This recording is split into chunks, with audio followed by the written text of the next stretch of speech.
हिंदुस्तान की कोई 40-50 के करोड़ के करीब उनकी मिडिल क्लास है। वहां के किसान को तो सब्सिडाइज तेल मिलता है और हिंदुस्तान के अंदर 18,000 नहीं, उनकी जो आम आदमी की इनकम है वो हमसे ज्यादा है। उनकी लाइफ हमसे बेहतर है।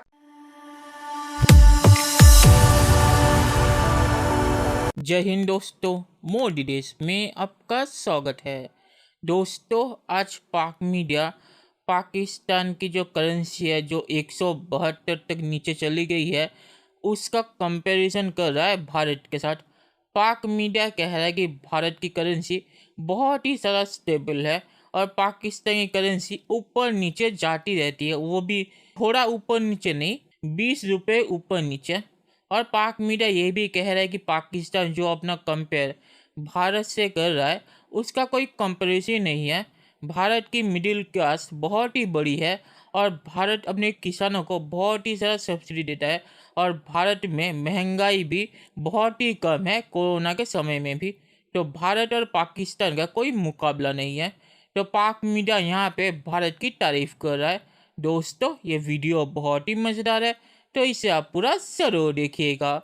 तो चलिए इंतज़ार ना करके ये वीडियो देखते हैं।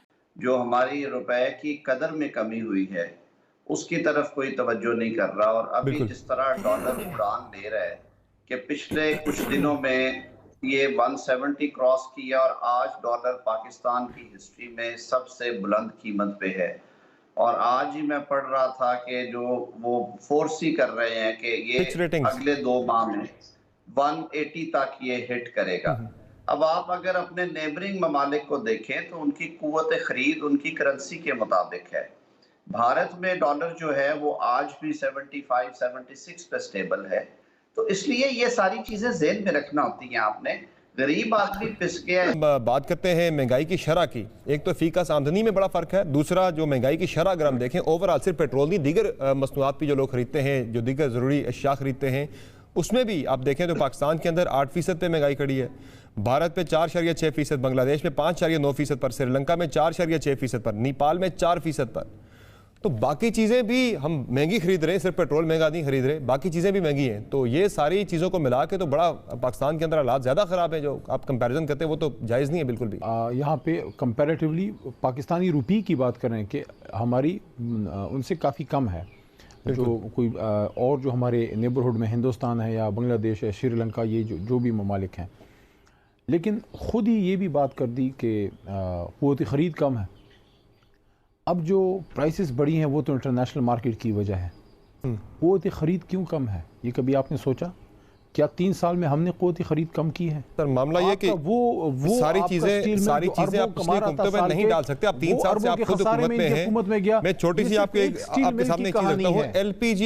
एलपीजी की कीमतों में भी ठीक ठाक इजाफा हो गया है, 20 रुपये से ज़ायद का। और उस पर इमरान खान साहब ने ये 1 सितंबर की खबर मेरे सामने पड़ी है, जिसमें इमरान खान साहब ने काबीना के अंदर वज़ीर ख़जाना को और हमाद अज़हर साहब को ये बड़ी ख़ास हिदायत जारी की थी कि एलपीजी की कीमतें नहीं बढ़नी चाहिए। पिछले 3 साल से आवाम को होप पे होप दिलाई जा रहे हैं कि अब हालात ठीक हो जाएंगे, मुश्किल पीरियड खत्म हो जाएगा। कोई होते नजर आ रहे हैं आपको? अगर तो खान साहब अपना कोई एक वादा भी पूरा कर देते या उसकी तरफ सफर करते तो फिर भी उम्मीद होती। मुझे तो उम्मीद नहीं है, इसलिए कि खान साहब अपने हर वादे से यू टर्न ले चुके। ओ भाई, आप फरमाते हैं कि हिंदुस्तान के अंदर हमसे ज्यादा महंगा है तेल। हिंदुस्तान की कोई 40-50 के करोड़ के करीब उनकी मिडिल क्लास है। उनकी तकरीबन 35% पॉपुलेशन मिडिल क्लास है। वो 20% उनके लोअर मिडिल क्लास है। उनके और वहां उनके ऊपर इतना बड़ा इंपैक्ट नहीं होता। सवाल यह है कि हिंदुस्तान के अंदर वहां जो सबसे बड़ा इशू है, जो खाने पीने के अशिया है, वो हमसे सस्ती है। आज भी पाकिस्तान हिंदुस्तान से खाने पीने के अशिया मंगवाता है, सब्जियां मंगवाता है, बाकी चीजें मंगवाता है, क्योंकि वहां सस्ती है। वहां के किसान को तो सब्सिडाइज तेल मिलता है, उसको तो सब्सिडाइज बिजली मिलती है, उसको तो पाकिस्तानी किसान की तरह जो महंगी खादें नहीं मिलती, महंगा बीज नहीं मिलता, महंगी बिजली नहीं मिलती, महंगा तेल नहीं मिलता। लिहाजा उसकी इनपुट कास्ट कम होती है, वो चीजें सस्ती बेचता है। और हिंदुस्तान के अंदर 18,000 नहीं, उनकी जो आम आदमी की इनकम है वो हमसे ज्यादा है। एग्रीकल्चर पे बेस्ड उनके जितने लोग हैं उनकी लाइफ हमसे बेहतर है। सो अपने मुल्क के हालात के मुताबिक आपके फैसले करने होते हैं। ये भी एक राय है कि ये जो रुपया डिवेल्यू हो रहा है मुसलसल, ये IMF के साथ हमारी कोई अंडरस्टैंडिंग है, उसके तहत हम रुपए की गिरावट मुसलसल हम देख रहे हैं और वो हो रही है जानबूझ के कि अंडरस्टैंडिंग IMF के साथ। सवाल ये है कि गवर्नमेंट क्या करेगी। गवर्नमेंट बेसिकली कुशन होती है। अगर आपने हमारे जैसे दुनिया में अमेरिकन इकोनॉमी जो है या यूरोप की इकोनॉमी जो है ना, फ्री मार्केट इकोनॉमी चलती है, सही है, वहां डिमांड एंड सप्लाई के तहत चलेगा। वो भाई पाकिस्तान डिमांड एंड सप्लाई के तहत नहीं चल सकता। हम वो सर एक इकोनॉमी नहीं है। ठीक, चलिए दोस्तों, इस वीडियो पे बात करते हैं। तो पाकिस्तान करेंसी इतने नीचे इसीलिए चली गई है क्योंकि नवाज शरीफ के ज़माने में नवाज शरीफ सरकार ने पाकिस्तानी करेंसी को स्टेबल करने के लिए कंट्रोल लगा के रखा था, जिससे IMF खुश नहीं थी।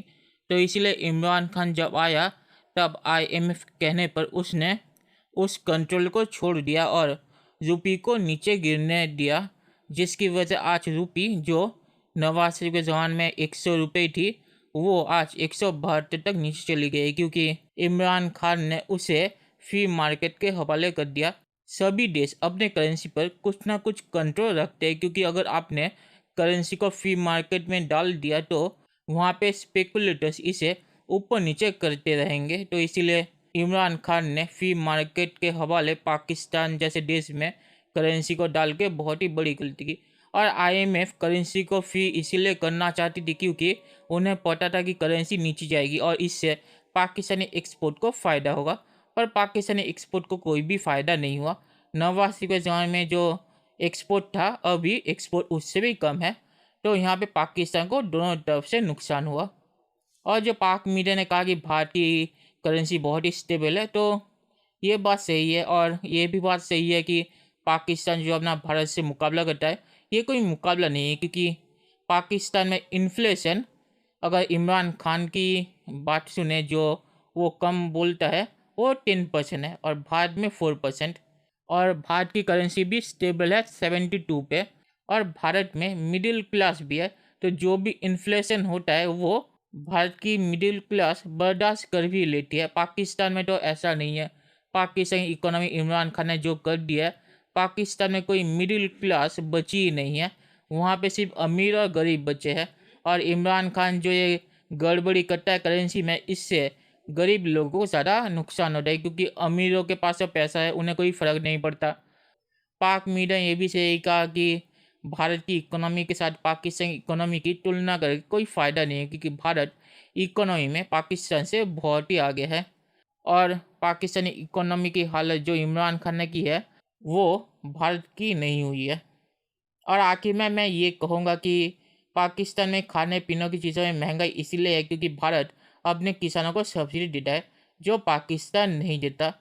और जो भी सब्सिडी पाकिस्तान देता है वो बड़े किसानों को देता है और बड़े किसान ज़्यादा फ़ायदा उठाने के लिए अपने चीज़ों को एक्सपोर्ट करते हैं क्योंकि एक्सपोर्ट मार्केट में उन्हें ज़्यादा पैसे मिलते हैं। और इसके लिए इमरान खान की सरकार में करप्शन का एक मामला भी हुआ था जिसे इमरान खान ने दबा दिया था। तो इसीलिए भी पाकिस्तान में खाने पीने की चीज़ों के दाम बढ़े हुए हैं। तो इमरान खान की वजह से पाकिस्तान की इकोनॉमी बहुत ही ख़राब हालत में जा रही है। तो चलिए देखते हैं कि फ्यूचर में क्या होता है। दोस्तों ये वीडियो देखने के लिए बहुत बहुत शुक्रिया और हमारे चैनल को सब्सक्राइब करना मत भूलिएगा। Thank you very much.